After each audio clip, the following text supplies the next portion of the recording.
आज हम सुनने जा रहे हैं राग की रस्सी कहानी।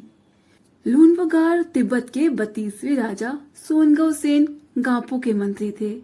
वो अपनी चालाकी और हाजिर जवाबी के लिए दूर दूर तक मशहूर थे। कोई उनके सामने ना टिकता था। चैन से जिंदगी चल रही थी।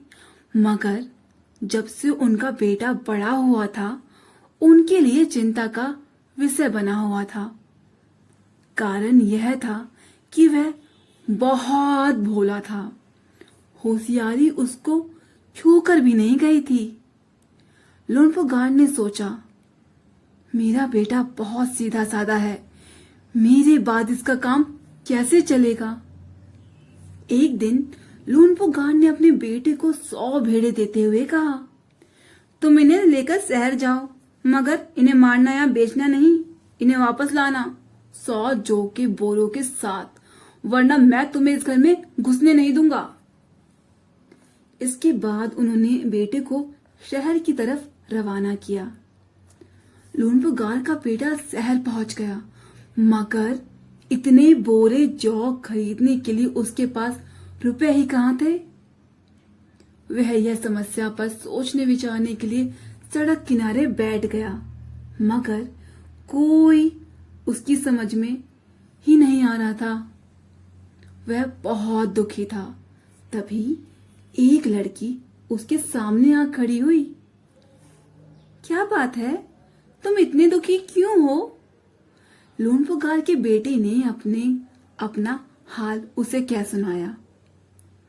इसमें इतना दुखी होने का कोई बात ही नहीं, मैं इनका हल निकाल देती हूँ। इतना कहकर लड़की ने भेड़ों के बाल उतारे और उन्हें बाजार में बेच दिया।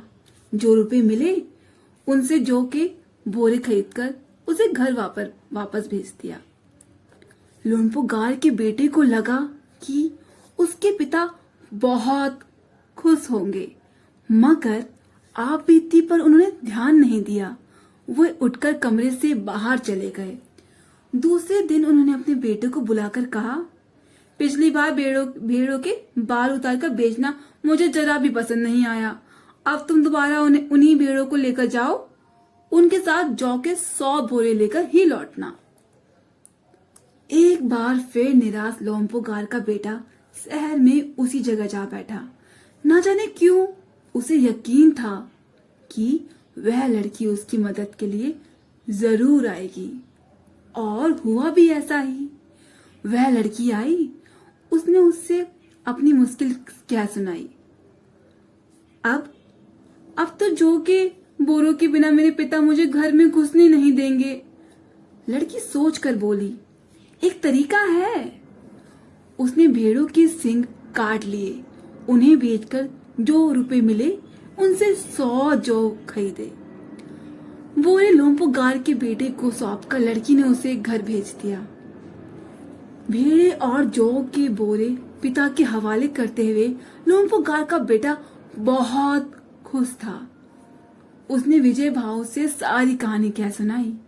सुनकर लूनपगार बोले, उस लड़की से कहना कि हमें 9 हाथ लंबी राख की रस्सी बनाकर दे। उनके बेटे ने लड़की के पास जाकर पिता का संदेश दोहरा दिया। लड़की ने एक शर्त रखी, मैं रस्सी तो बना दूंगी, मगर तुम्हें तुम्हारे पिता को वह गले में पहननी होगी। लूनपगार ने सोचा, ऐसी रस्सी बनाना ही असंभव है, इसलिए लड़की की शर्त मंजूर कर ली। अगले दिन लड़की ने 9 हाथ लंबी रस्सी ली, उसे पत्थर की सील पर रखा और जला दिया। रस्सी जल गई, मगर रस्सी के आकार की राख बच गई। इसे वह सील समेत लूनपगार के पास ले गई और उसे पहनने के लिए कहा। लूनपगार रस्सी को देखकर चकित रह गए। वे जानते थे कि राख की रस्सी को गले में पहनना तो दूर, उठाना भी मुश्किल है। हाथ लगाते ही वह रस्सी टूट जाएगी। लड़की की समझदारी के सामने उनकी अपनी चालाकी धरी रह गई।